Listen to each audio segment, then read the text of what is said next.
But I have an amendment that gets at some of the issues that have been talked about with this bill, about fairness and about discrimination.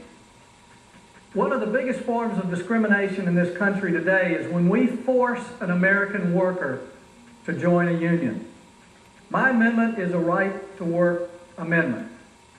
Right now in this country, we have a federal law that forces American workers to join a union. Now, states can pass a right-to-work law, as my state, South Carolina, has, to protect their workers.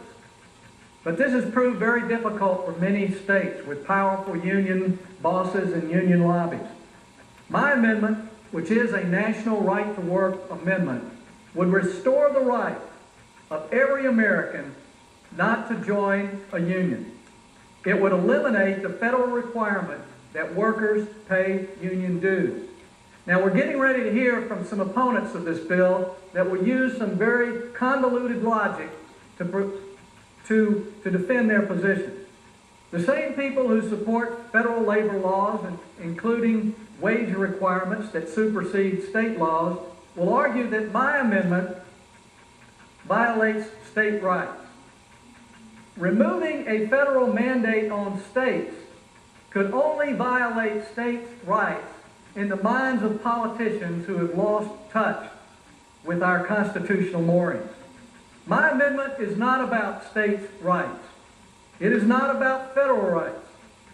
It's not about business rights. My amendment restores basic, unalienable, individual rights. No law, federal or state, should force an American to join a union in order to get a job in this country. No law, state or federal, should allow an American worker to be fired because he or she does not want to join a union. This is about individual rights. There should not be a federal law that discriminates against workers who choose not to join a union. This is about fairness and about stopping basic discrimination that is sponsored by this federal government. I urge my colleagues to vote for this right-to-work amendment. It is very consistent with the theme of this Ledbetter bill. It's more likely to eliminate discrimination than the Ledbetter bill itself. I urge my colleagues to support it. I will keep the balance of my time and ask for a vote.